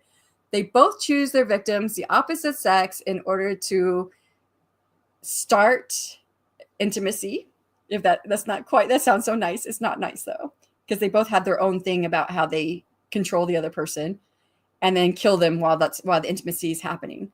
So that part did not end up in my dream, thank goodness, but it was just the killing part. But yeah, it's a very, very detailed, graphic, explicit serial killer story that really unhinged my mind for that night. But yeah, they're fascinating. I think they're fascinating too. Or the urban setting. Yeah, I think it's the urban setting. I think you're right. The Mermaid Saga by Takahashi was about as creepy as I can handle. And even then, it was pretty difficult. I don't think I've ever read that. Is it based on The Little Mermaid? I had someone who joined my Typo Buster team for my current book, A Curse of Wings and Gems. This person only got up to chapter 7, but by like chapter 5, they were dropping comments like, this is too much like The Little Mermaid. And then by the end, they're like, okay, I've got to stop here because Disney's going to sue you. And I'm like, and the person told me that Disney can rip off a Japanese Little Mermaid story, but nobody else can rip off Disney. And so, and I thanked on my Typo Buster team. So I thanked the person and I just let them know that most likely Disney was also inspired by the original source, which is what inspired me as well, which is, The Little Mermaid by Hans Christian Andersen. So there's very little that is influenced by the Disney version in my story. And I would say there's probably just 2 ideas, but they hadn't even got that far yet. Everything up to that point was from the original. So yeah. But anyways, I wonder if that's the one that they looked up or that's the one they saw. I don't know. I either have RBF or my expressions tell people what I'm thinking. Yeah, I've been told I had RBF my whole life. And so I've tried to go on my way to like put a smile on my face when I'm not, like if I'm not talking or whatever, but I'm around people, I try to think, smile, smile, smile, because people always say, what's wrong? I'm like, nothing's wrong. And I didn't understand that until I heard about RBF. I was like, I must have this face that tells people something's wrong. A lot of autistic people have trouble connecting with their emotions, left alone. Others, some have issues with emotions in general. That would be all of it for my kiddo. Yeah. Because sometimes his emotions get quite high. I also think that part of that is he's been going through puberty early since like 9. He was already growing hair on his legs and stuff like that. And other places to the point like I had to like step out of the picture when it came to like showers and stuff. And at 9 years old, he still was not able to shower himself. Like he was getting used to it. He was getting better, but he would often just like pick up the wash rag and wash himself with just a wash rag. That's it. I'm like, you have to use soap, buddy. So, and forget his hair. He'd always just skip the hair. So we always had to be like in the bathroom with him and like, okay, here's the next step. Here's the next step. And so repetition does really good with him. So it's just repetition over and over and over again. And we made him a chart for him to follow as well. Now he's fine now, but at 9, I was like, okay, I'm done. I was like, Dad, this is your job now. I was like, this is not for me anymore. He's not a little boy. He's turning into a teenager, whatever you want to call that. Wasn't a teenager yet, but he was going through puberty early. So I was like, this is it for me. But now he's good. Now he just takes forever. And we're like, Julian, like, are you okay in there? Yeah. But so true, Raven. Love Donald Moss books. I don't know if I'm saying it right. Moss. Shanna, this is an odd question, but have you met Leslie Penelope? I have met her. Actually, I mean, she's been part of the Author Tube Writing Conference a couple times. She was actually a special guest speaker one year because we had a special guest speaker. It fell out, and I had wanted to ask her to be a special guest speaker anyways. When we had one fall out, I was like, hey, and she had applied as a guest speaker. I was like, would you want this spot? I would love to have you. Not only that, she also came on my channel for the Charm Chats and Happily Ever After Sprints. What is that called? I mean, I had several of those happen in February of last year, and she came on for it. Was it last year or the year before? Gosh, it feels like everything's running together. But yeah, she's awesome. And she also has a podcast, My Imaginary Friends, which is on podcast platforms, but it's also on her YouTube channel. And I like listening to her podcast. Now you're going to have to hunt for it like I did, right? I have to find this book because I don't want to divide again. I had to teach my son emotions a couple ways. One was watching live action shows on Disney and Nickelodeon because actors need to exaggerate a bit to get emotion across to the audience. So true. And plays as well, right? Yeah, that's really good. I liked how they did it starting with the emojis because that, it's bright colors and stuff like that, which really responded well. And so I've got the hiccups. He wasn't speaking at 5 years old when we first moved here and he was going to therapy. So they would just have all these emotions there on these charts on the wall, and they would go through them. And so whenever they would ask him, what are you feeling? And he would go point to the one he was feeling. The other was to have him look at my face and say, listen to my voice. Do I sound happy? Do I sound angry? What clues can you tell what I sound like? Huh. But you looked at your face. Do you show emotions? Because I don't really show emotions. I have to really think about it to show emotions. I feel them. And I'm sure that's how he feels. Like he feels the emotions, but sometimes you don't know what he's feeling. And then other times his emotions are really high and you know what he's feeling, especially if it's like, if he's angry or frustrated, those you can definitely tell what they are. My little brother has autism. I'm glad he doesn't have it as difficult as some. He is able to handle emotions well enough and tries to be empathetic. Yeah. Empathy is something we definitely have to work on quite a bit with him. He feels it for me, which is really weird. He doesn't really extend that to anybody else. And we had to really, really work with him on that with like the animals. And even still, sometimes with our animals, he does things that make me question what he's thinking or what he's feeling. Because we have an old cat, and I think Dad had asked him to, because we put the kitties up in the laundry room. It's a big room, and it's got cat beds, their food, water, toys, everything they want in there. And that's because I can't stand kitties on the counters. And if we're not home, they're on the counters. And I've tried like tinfoil on the counters, and that does not stop them. And Luna can't jump up there anymore, but we put her in with the boys because she doesn't like being by herself. If she's outside the laundry room by herself, she runs around the house meowing at the top of her lungs, like, where is everyone at? I've seen her do it before when she thought she was alone. But so Dad, I guess, had asked him to put her into the laundry room, and he picked her up and then just dropped her on the floor, which she's older and her joints really hurt. And I was like, so I told Dad, I was like, don't have him do, and this was like just a few weeks ago. And I was like, don't have him do anything with the animals. Cause I don't know what goes through his mind. Like he knows the animals are, and he knows that she's older. We've talked about it. Him and I have talked about it quite a bit, that she hurts, and cats don't show pain. You just know when she's standing there, even when she's just sitting there and standing there, her legs shake. So I know that she's feeling pain. You can't just drop her. But yeah. So we're still trying to figure that one out with empathy. That story reminds me of Prizzy's Honor and Mr. and Mrs. Smith, which are hit people given each other as an assignment. I don't know the first one, but Mr. and Mrs. Smith I know. Yeah. Many who have autism do better when communicating in other ways besides their voice, like drawing, sign language, writing. Yeah. He did use a bit of sign language when he was nonverbal, but he doesn't use it anymore. And he likes to write, but everything he writes is nonfiction. So he'll write like right now he's really into coding. So he'll write out the explanation of how to code stuff. I don't understand half of it, but I just let him read it to me. So, yeah, what was it? Saturday? No, Friday? I don't remember which one of those 2 days this past week. He read to me everything, a write-up and code for Windows 95. And then he showed me on his computer how he built it, like to make it look like what Windows 95 used to look like. He's really super smart when it comes to that stuff. So, yeah. And his birthday's about to come up, and we asked him what he wants for his birthday, and he basically said all coding stuff and any language model stuff because he likes using the language models to check his code. No, it's that Japanese legend about the kappa. Oh, okay, gotcha. If you eat mermaid flesh, you either end up immortal or as a damn soul. One guy who's immortal is trying to find a mermaid to turn him back into human. Oh, I bet that's a very interesting story. Because it's a little bit of a subversion, and not this unique, but most people are trying to become immortal in stories, not the opposite, trying to turn back, right? He teams up with a woman that is a village. He teams up with a woman that a village is about to sacrifice for immortality, and it's really creepy.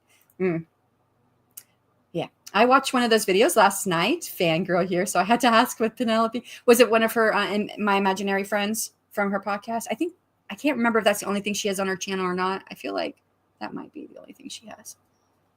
I do show emotions. He doesn't, but he learned to read the people around him, which is difficult. Yes. He's much better about it as an adult, which he says is because I taught him. Oh, I love that. Hopefully he'll be okay. And like I said, Julian's like really good at, like, he has a lot of empathy for me. And it's really interesting the way he is, because he's very empathetic and sweet with me, but with Dad, he's like the complete opposite. And it's so funny because my husband, he'll be like, he's a little you, but without the real knowledge. Like, and I'm like, what are you talking about? He was like, because whenever we have arguments, you have all this logic you throw at me. And he says, I never know what to do with it. And Julian does the same thing to him, except that his sources are not always factual. So I can imagine what that's going to be like. And Julian never does any of that with me. He doesn't argue with me. He doesn't, if I was like, hey, buddy, I need you to do this. Okay. He goes and does it. Of course, there's a couple times he's pushed back. Like, I would say over the last, the beginning of this year, he pushed back, and I'm like, Julian, I don't appreciate the tone of voice that you just had with me. I think that might be the difference. I think that when he does certain things that could be, what am I trying to say? Like taking a certain tone of voice, that's whole teenage voice you can think of, right? When the teenager's like, I don't want to do that kind of voice, right? He does that with Dad, and Dad just reacts to it instead of bringing attention to it and saying, this is not what you should be doing. So I think that's why they set each other off, I think. And then because of that, I think Julian doesn't really empathize with Dad very much. It's really funny. I was watching a past AWC video. I read 2 of her novels. I've read one of her novels, and I also love her style. I just found her channel, so I won't get anything else done today. Yeah, she's awesome. I love her podcast. So, and she is a hybrid author. She's mostly traditionally published, but I think she's got a few self-published books, if I remember correctly. I'm trying to remember if I'm remembering that correctly. She's done a Kickstarter in the past too. So, and she has a video on her Kickstarter where she talked about it. If you were interested in Kickstarter.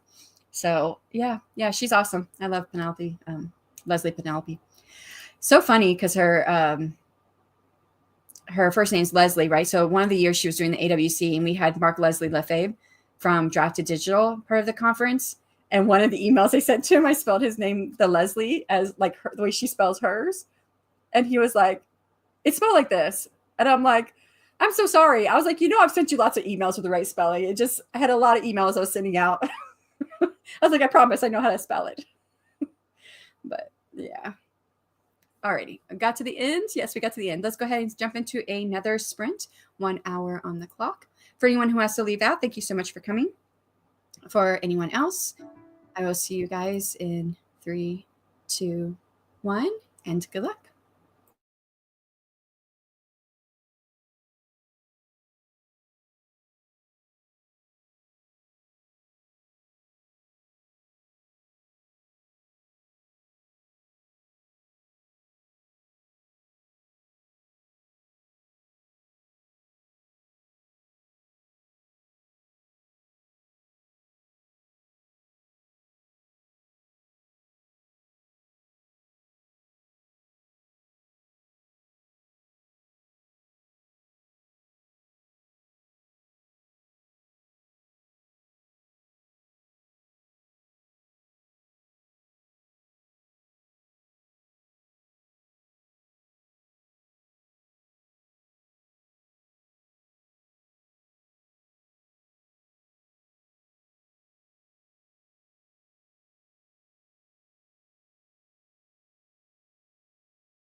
And that is time on the third sprint. How did you do? I did think I was going to get through my AWC task in one sprint. Should just laughed at myself. It's only because I'm kind of a perfectionist and I'm trying to get this all set up right before I get it done, but I'm almost there. So I feel like once I have it all set up, then I plug in the information, and plugging in the information is going to go really fast because I'm doing all this back end work. So yeah. Let's see where we left off. It was here. I was watching past AWC video. I read 2 of her novels talking about Leslie Penelope. Love her style. Just found her channel, so I won't get anything else done today. So hopefully you're able to get some more. I don't know if you're still here, but did you get some more videos in? Which ones did you listen to or watch? I listen to them mostly. She's very, her voice. If you do not know Leslie Penelope, her voice is very soothing and very easy for me to understand. So like I'm partially tone deaf, so I cannot understand a lot of audiobooks because I do not like, I can't pick up on the different tones. So what's up next? Oh, sorry. I was just looking at my screen. Like, what is that? But yes. So, but her voice is so soothing to listen to and very easy to understand. So I listen to her videos, which are also a podcast. So hello, Weaver Words. How are you doing? And I'm back. Had to get dressed because my youngest has an orthodontist appointment. That's 11:17. Oh, that was like an hour ago. So I don't know if you're still here. JC, hello. Hey, everyone. How's it going, JC? Devin, if you're still here, I just sent you a message on Discord. So I think you gave me some information, but I don't know if you did. And if you did, I didn't write it down, but I did write myself a note that I can't understand. So maybe that was what you told me. So I just kind of need to verify something with you before I can finish off this AWC task. All right. I hope everyone has, nope, she's gone. I just said all that. She's not even here. Splendid rest of the Monday. Time for me to go. Leaving it for Renton. I appreciate that. Hey, Devin. Bye, Devin. Hey, Rachel. Hey, Shannon. I hope you're having a phenomenal day. It's good. Congrats on your Kickstarter Gold. Next up, triple. Yeah, that would be nice. But, you know, I'm happy that it's just fully funded because I did pay for my next book cover. And then and it was nice to hit that first stretch goal of 1.5K because I had already paid for the artwork for the Sea Witch. That was like, you know, that was just out of my pocket because it was wish fulfillment, right? Because I wanted to see my Sea Witch brought to life. And yeah, did I show you guys? Did I show it on here? It is in one of my videos, but not any of the ones I'm doing today. So, but yeah, I really, really love my Sea Witch. I know that Rita showed it on yesterday during the interview that I had with her. I am trying to find it. Artwork, Sea Witch.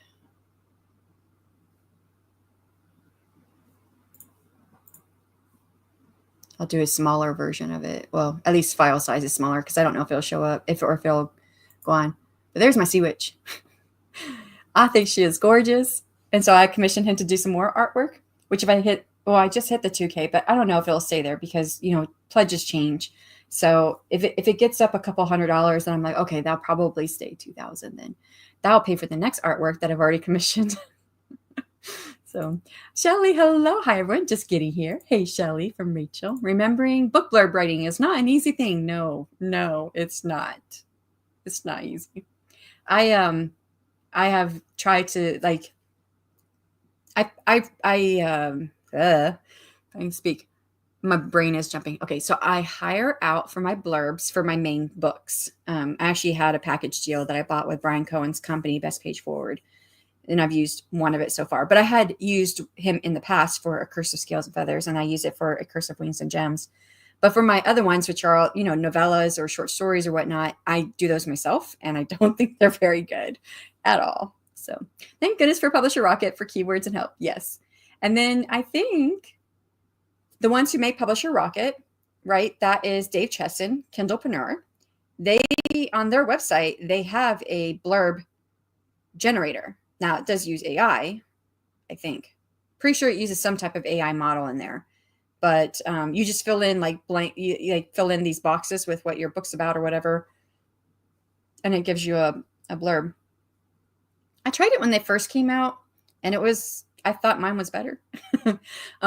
But I have heard, or was I told? I think it was during Dale's podcast last week or the week before that he said that they updated it and that was better. I haven't tried it though.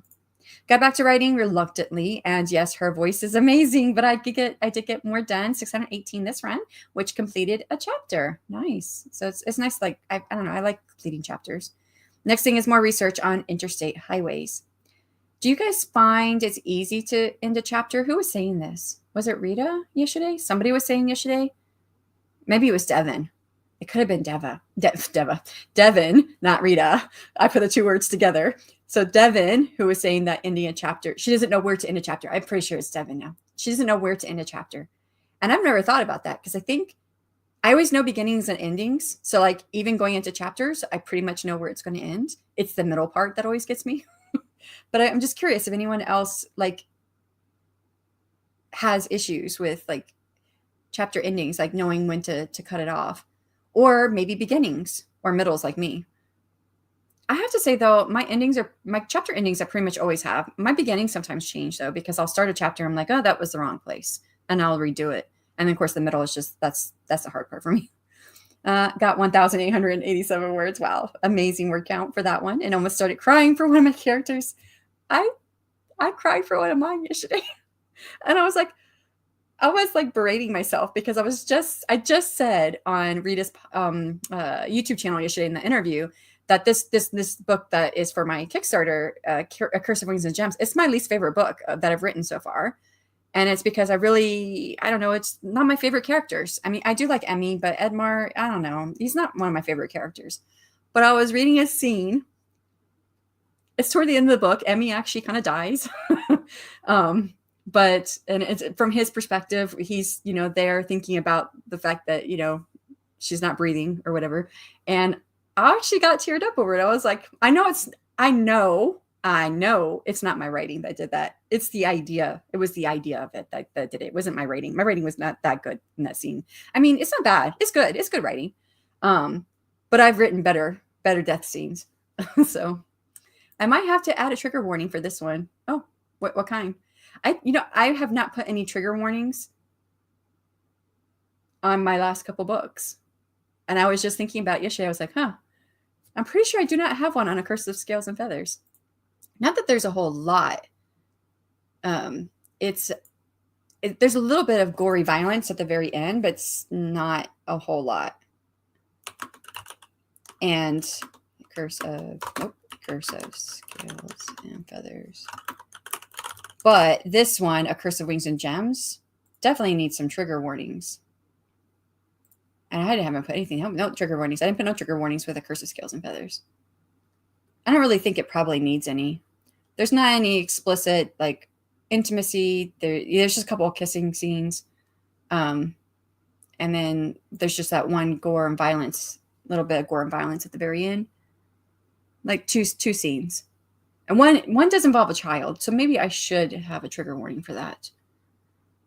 But Curse of Wings and Gems, I mean, that is quite violent at the end. And then there's explicit scenes, sexual scenes, intimacy scenes. So I probably should have something in there. And then, of course, there is a little bit of loss of autonomy because of just how it's set up. Like, she doesn't move for like almost 200 years. They literally have her pinned down with chains and heavy rocks hooked to her tail to hold her in place, because if she moves, her magic could explode and kill more people. So, because she already killed her mom by mistake. So, and then there's a little bit of she kind of goes through a similar situation later in the book, but just not in the sea. And again, because of her magic. I'm following their breakdown for how to build a blurb: opening line, middle section, mic drop, call to action. Yeah, I think that's pretty good. I don't know what Brian Cohen has out there. They do have a YouTube channel. I think it's under his name, Brian Cohen. And I don't know if he's got any of those in there. He gives quite a few webinars and stuff on writing blurbs. And I don't know if any of them are on his YouTube channel. He might have them there, though. You might check that one out, too, because they're pretty good. Laughing. Hey, Tiv. Hi, Aria. I have a bad habit of starting and ending chapters on waking up falling asleep. Yeah. I mean, that's like something that a lot of authors kind of use quite a bit. So I think it's something that readers get annoyed at. I think I've seen a few shorts, and I don't watch TikTok, but a lot of the shorts are from TikTok. I watch the shorts on YouTube, but it has a TikTok logo on there, and they'll talk about like things that are overused or something like that, and that's one of them. But I have a few of those too. So, and well, and I think this was an interesting discussion on Kaufman's channel right now, earlier last week. I don't remember what day. I wasn't there every day, and he sprints every day, but some days are talking. And he asked people, what did they think about dream sequences? And, and I put my 2 cents in, but there's quite a bit in the chat. Some people like dream sequences, some don't. And I say, well, I like it when a dream is more than just a dream, a la Robert Jordan in the Eye of the World series, because there it's an actual alternate realm. And that's what I have in my book. So there's a lot of falling asleep in my book. And then you have a dream sequence, basically. So yes, I have that quite a bit in my book too. And waking up. Yes. It may be overused, but I use it. So, hey, Tiff from JC. Hey, JC. Trigger warning would be for past trauma and history of domestic abuse. Oh, shoot. Yes, I should have that on my first book, because the mom does abuse the daughter pretty early in the book, and chokes her out and would use a knife on her, except that she stopped. So I probably should have some trigger warnings on those books. So yeah, I probably need to do that. I have a couple of people I'm going to ask to read one of the main sort of flashback scenes, and I'll see what they say. I mean, that's a great idea, and see if they feel like they need that. I was just looking at names for the AuthorTube Writing Conference. People have submitted applications and whatnot. And one is a name that is an author I came across on YouTube, and we interviewed him for the podcast. And he has like he does like blog posts too on his website. And he has a whole blog post on why he thinks trigger warnings are stupid. And he says basically, I mean, he writes dark thriller. And he was like, if you're coming to my book, it's a dark thriller. What do I need to give you a trigger warning about? It's dark. There's going to be violence. It's thriller. He writes about police stuff because he used to be in law enforcement. And he was like, what do you think is going to be in my book? Why do I need to give you a trigger warning? And I was like, well, I guess that makes sense. But yeah, it's interesting. A dream is a wish my heart makes. Is that like a Cinderella saying? When I wish upon a star, it makes no difference who I are. And is that one like Pinocchio? I don't know. I may be coming up with wrong stuff here. I may have to add a trigger warning because she's running away from an abusive ex, and it happens off page, but still. Yeah, and I think for the Florist Budding Desire, I have to probably do a trigger warning as well, because she has an ex who was very controlling. So, yeah, you might need a trigger warning, right? I guess I just forget about it. I don't know. I should put a trigger warning on these. Yeah, you're right. I need to go do that. LOL. I'm on some Reddit groups, and a common complaint is not enough trigger warnings. Yeah. I mean, really, there is a whole discussion about different aspects of trigger warnings. Like one discussion I've seen quite a bit on, trigger warnings in themselves are triggers. So that's one. Trigger warnings give away what someone would prefer to have happen as it happens in the story, so that it's not spoiled. So that's another. And of course, there is the other discussion about whether or not a trigger warning is actually needed if you know the genre, and the genre is known for having certain things in it. So, yeah. Because of different acts of violence versus psychological violence. Yeah. And I mean, psychological stuff is just as bad as physical violence, I feel. How do you add trigger warnings to books? I haven't seen it in physical books before. Usually it's just at the beginning, I think. I think I put mine. I only have trigger warnings in my third book. Wait, maybe I have it in my second book of my trilogy. I think I have it in my second book of my trilogy too. The first book didn't need any trigger warnings, but my second book, there is attempted suicide. So put that in there. I think that's all I had for my second book. For my third book, there is abuse. It's all off page, but I had to put that in there. Maybe for dark, I can see the argument of not having to add them because most of them have things that can be triggering. But for contemporary romance, yep, I have to do them if they hit certain ways. Yeah, I totally understand. And I agree with that, honestly. I do. For me personally, trigger warnings are a major thing for me. But yeah, some need them. Aren't a major thing for me. Sorry, I read that wrong. But yeah, some need them. And some sites that allow readers to search for genre and tropes, etc., also include trigger tags. I have to say, I'm kind of a mood reader. I mean, and I kind of just read this. I stick with fantasy, romance, and fantasy. Like fantasy and romance split up. I read all three of those genres. Oh, and fantasy, not fantasy, sorry, sci-fi romance. I read it occasionally, sci-fi romance as well. And if I'm like in a certain mood and I'm like wanting a certain type of story, then the trigger warnings are interesting to me. Interesting in that, am I going to get what I'm looking for? Like, I don't get traumatized by trigger warnings or by things that happen in a book. And I've had trauma, but I just, it doesn't affect me the same way.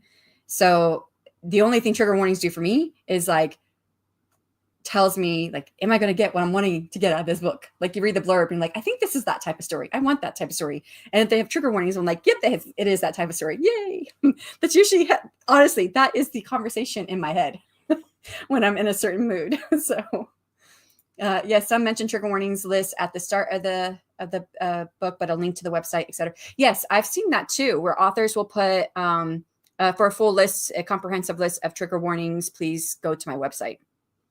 It's actually a good way to get someone on your website if you're trying to like get people to follow you on your newsletter list or whatever social media. So it's a good way of doing that.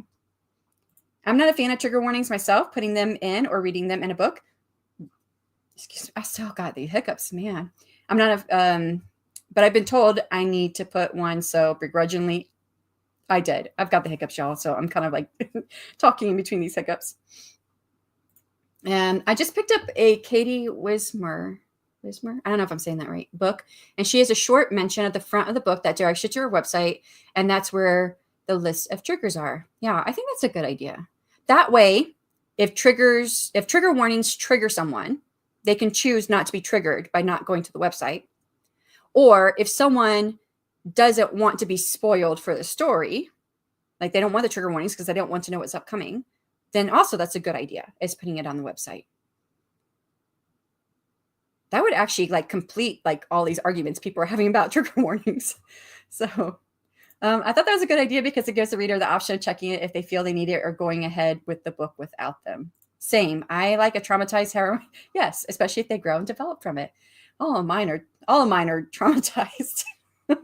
It's so funny because I was talking with Michael Evans. I know I probably mentioned this on the channel last week or the week before probably, because I met with Michael Evans for looking at the copy for my Kickstarter novel, because the hero has a negative character arc for part of the book and that comes back up again. And that's not what you typically find in a romance book. It's typically especially fantasy romance, it's typically the female who goes through an arc change, and the male typically is flat. And that having that arc change has made it different. So doesn't fit nicely in a niche. And so he was helping me with a copy, and he was like, well, tell me, like, what is it that all your characters, like, what's the thing that ties all your books together? I'm like, they all come from trauma. He was like, don't use that word. I'm like, oh, and he was like, yes, it's not. He says, you want to come up with something different. And that's where he said stuff. He says, you have characters who go through stuff. He didn't say stuff. He said the SHIT. And I was like, well, I don't cuss. And that's when he said stuff. So I ended up using that for my coffee stuff, and I capitalized it and put a poop emoji with it. And he was like, I love it. So that worked. But yeah, all my characters have trauma that they come from. Some handle it better than others. And that's my tagline. My tagline is not the trauma part. I guess maybe I intuitively knew trauma was probably not the right word, but I say I have a passion for writing about broken characters who face adversity to become better versions of themselves. So that's part of my tagline. That's the beginning part. So yeah, all of them come from some type of trauma, and they all face some type of adversity to become a better version by the end of the book. So yeah, I'm the same as you. I like that. Yeah, she does have that tiff, and I might try that from now on. Yeah, that might be a good idea. I always feel if running from a dangerous past is in the blurb, then there's definitely an abusive relationship in there. I think that's also part of his argument was that if you read the blurb and it has like certain keywords, you're going to know what type of book you're getting. So why do you need a trigger warning? I think it's very interesting with his blog post. I read all of it. It was interesting, his point of view. And he's all about the psychological side of things because his is a dark thriller and it's psychology. He has like narcissistic personalities in his. I've not read it. I've just seen his shorts. He does some really great shorts. He does like the POV shorts. And I think that's how I found him. The very first one I saw was him talking. I didn't know who he was. And he was like, I can't remember how it started, but he was like, I'm going to separate you from your family. You're not going to talk to them. But I will tell your family how you're doing, and I'm going to tell them everything you've been doing wrong in the relationship so that if you ever go to them and you tell them what is happening, they're not going to believe you, and they're going to think that I'm the one that is the good part of this relationship or something like that. It was something along these lines, right? And I'm like, what? Who is this guy? And then all of a sudden he says, if you like that, check out my book. And he put up his book cover, and I'm like, oh, okay. Well, that was an interesting way to sell a book. I thought it was really, really cool. But yeah, so he writes about psychology and stuff. Actually, I think I called the episode The Psychology of Murder, or I don't remember, something along those lines, because he talked about that in our podcast episode. It was really interesting. Like if a person is writing a romantic suspense, shouldn't the reader know there's probably something triggering in the book because it's suspense, right? If it's a thriller, I feel that's understood too. Yeah. Yeah. I think the difference does come like, because I do market my books as fantasy romance, but there's quite a few dark things in my books. So fantasy, and this is where I think with like fantasy, like I shouldn't have to give a trigger warning with gore and violence because that goes along with fantasy. Like if you're, especially epic fantasy, if you're reading something epic fantasy, I can't recall any epic fantasy I've ever read that was like strictly epic fantasy because you can have like the niche that is like cozy or whatever. But if you're writing epic fantasy or you're reading epic fantasy, it's going to have some violence. There's usually war and magical battles and death and like all this stuff comes with fantasy. But fantasy romance, because romance typically is, more lighthearted, even though it's not all romance is lighthearted, but I think that's like the general consensus, unless it says dark romance. So fantasy romance, and I wouldn't say that my stuff is as dark as like dark romance. So that it wouldn't be an appropriate title either to say like dark fantasy romance. It's not. But I do have darker like things that have happened and some dark things that do happen. Actually, the book that I'm writing now with Nira and Zane, well, Nira, she part of her trauma I actually got from mine. I had to stop writing when I finished that chapter with her. I had to walk away and come back to it later. But she took it to a step further, which is cutting. And I've known people that did cutting, and so that I will definitely have to put a trigger warning for because that may be triggering for people. It's like with films now; they need warnings for everything nowadays. Oh, magical bottles. Did I say bottles?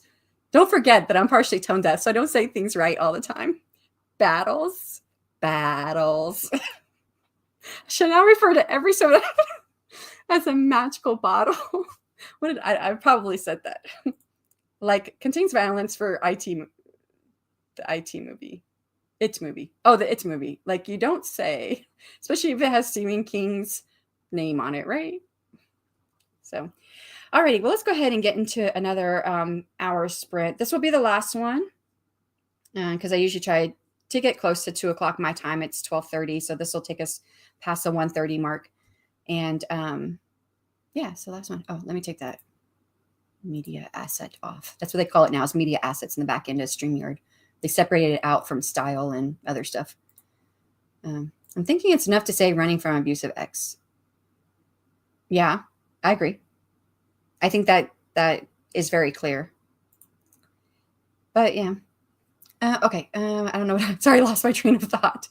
For anyone who has to leave out before we come back, thank you so much for joining us. For everyone else, I'll see you on the other side of this last sprint. In 3, 2, 1, good luck.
And then it's time on the last sprint. How did you do?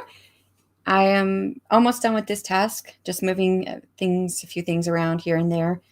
And then I'll be done with this AWC task, and I can move on to Kickstarter stuff because I do have to do a couple things with the Kickstarter. Oh, and I didn't drop the link, but in case anyone was interested in the Kickstarter and possibly would like to support it, it is linked down below.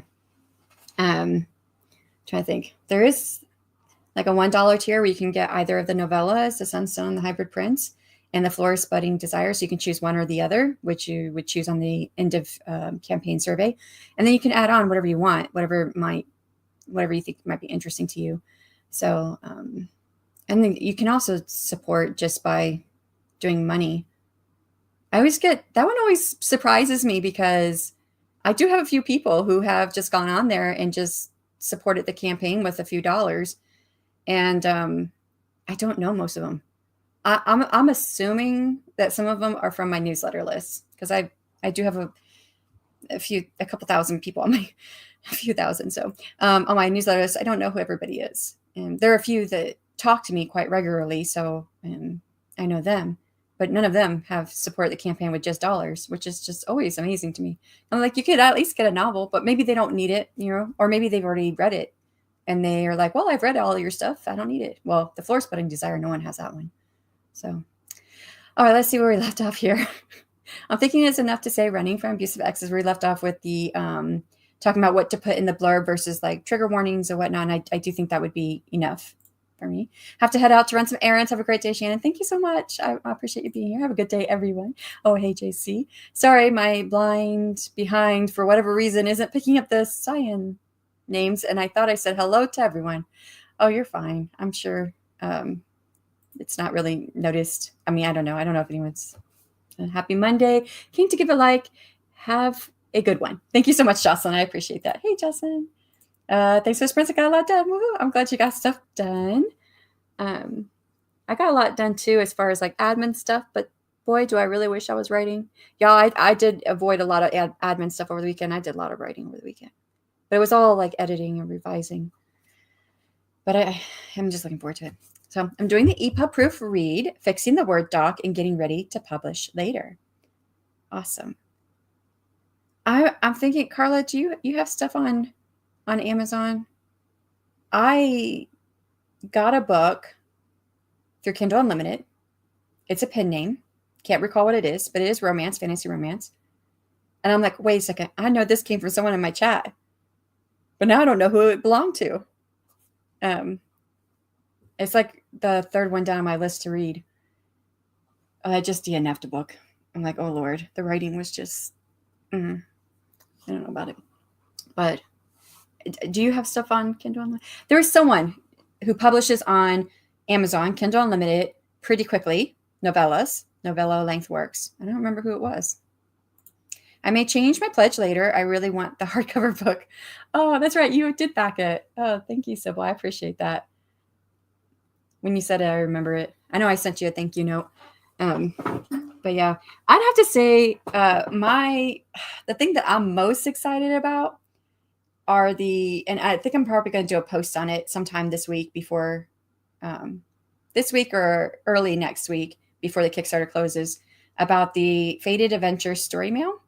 And it's by itself it's $50, so it's a bit of expensive. But what it is that for 6 months you'll receive a package. It's mostly gonna be like letters. It's not gonna be anything like big. It's just like letters or anything that's flat, right? So I have a lot of it made already. But like letters, there's going to be like a news sheet is what it's called, and things like that. And so it is a epic fantasy mystery romance. And you get to choose from your first package. You'll get to go online. It's interactive with online portions.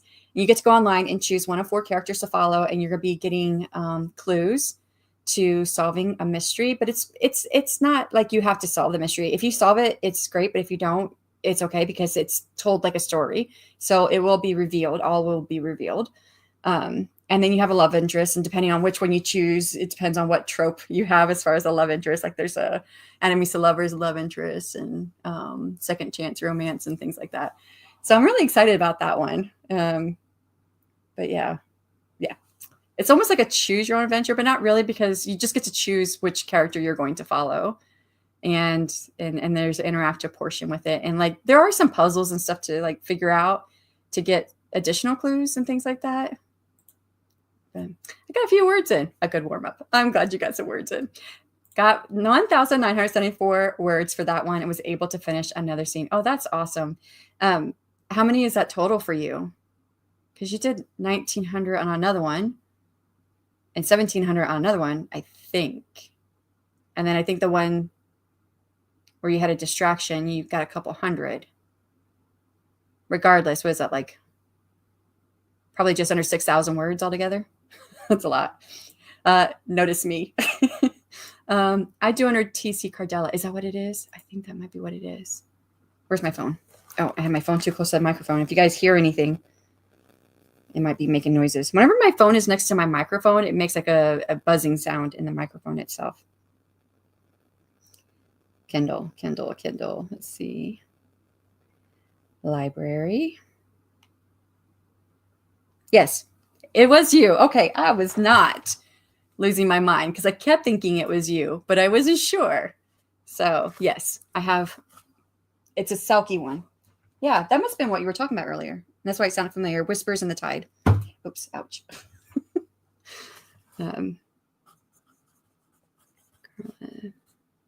I am writing this down because I know it will probably escape me again. Although I think after I've talked about it a little bit, I'll probably remember it better than I would have if I hadn't said anything. That's an insanely great idea. Sounds like fun. Hi, y'all. I'm back. Hello, Devin. And I just saw your message through Discord. I haven't got to it yet. I'm almost done with this sheet that I've got to send to you, but it's probably been another hour. So I have a webinar going on right now for Curios and finding out about it, but I just have them on mute at the moment. I'll keep an eye on that GC because Bay was wanting to have us on her morning streams to talk about our work. Rachel, I'm glad you're still here. There is no way in heck I can keep up with all the messages in Instagram. I can't do it. I don't even like being on social media. I get on there and I'm like, what? Okay, I'm gone. So I would just say, whatever you need from me or whatever you think I should know, just tell me. Do it through mine and your Instagram direct message, because there is no way I'm keeping up with what's going on in that chat. Which, by the way, I talked to Rita. You know Rita, right? She's going to have a Kickstarter going sometime this year as well. I don't know if she's picked a date yet or not. So I asked her if she wanted to join our group to promote each other. So anyways, this comment here, I really don't know what that means because I cannot keep up in the chat. It's just too much. 6,000 for the day. Okay, awesome. This is a good start for the idea of a 2-day writing retreat. I would say so. And are you still going to keep going? And I have your next post scheduled for tomorrow. Oh, thank you, Rachel. Not much done here. Had a busy day. Wait, sorry, I have to go back. Rachel, here's something we should do. Everybody's like sharing their links, their photos, and I want to make sure I'm going to be supporting everybody when their Kickstarters come up, but there's no way in heck I'm going to be able to go through all those posts that we have or all those messages to find everything. Can we have like a Google Drive or something, one location where everybody can, have their stuff dropped in? That way, and maybe even like a sheet that says, okay, here are the dates for all the different Kickstarters. That way it's easy to say, okay, in this month on these days, and maybe they don't have the dates, but if they have a month, at least we can be thinking about it ahead of time, right? And then we can go and we know that day, and here's the link to their promo pictures and their link to their Kickstarter or whatever. That would make it so much easier too to consolidate everything, because I don't know how I'm going to find everything in the Instagram messages. We have a lot there. So not much done here. Had a busy day and I'm tired, but going to get some plotting done. We'll take it easy. Make sure you take care of you. Rest if you need to. I'm glad you're still here. Yeah, I have the power. Yeah. I popped into your interview yesterday, invited her in. Okay, cool. Did I say it during the interview? I know I talked to her, but I don't remember if that was after the interview, before the interview, or during the interview. But yeah, cool. Awesome. I'm going to get something to eat for lunch, and then I'm doing a collab with some other authors, and then I have to share covers after that plan. I'll keep on writing. Okay. Well, I mean, you're doing all the authoring stuff, so sounds cool. The collab with other authors. I always love that idea. For Google Drive, I will learn how to do that. I mean, do you have Gmail?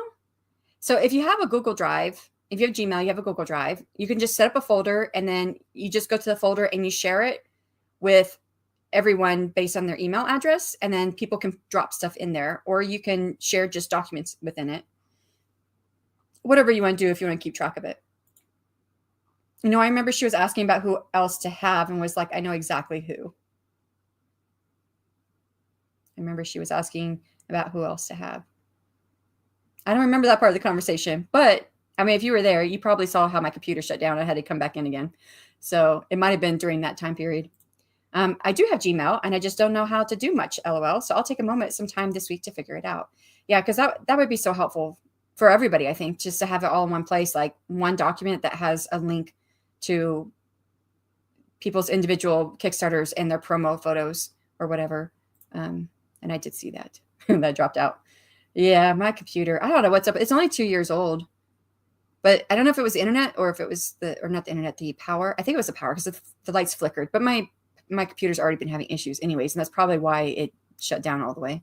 All right. Got to the end. I'm going to get back to my webinar about Curios. So, yeah, it sounds interesting. I'm not sure if I'm going to do it, but it's a direct sales platform where, like, if you sell your book for $5, they add a fee on top of that for the credit card and then for their platform. So then it might be like $5.95 instead of $5 or whatever. And so you get to keep the biggest portion of your book or whatnot.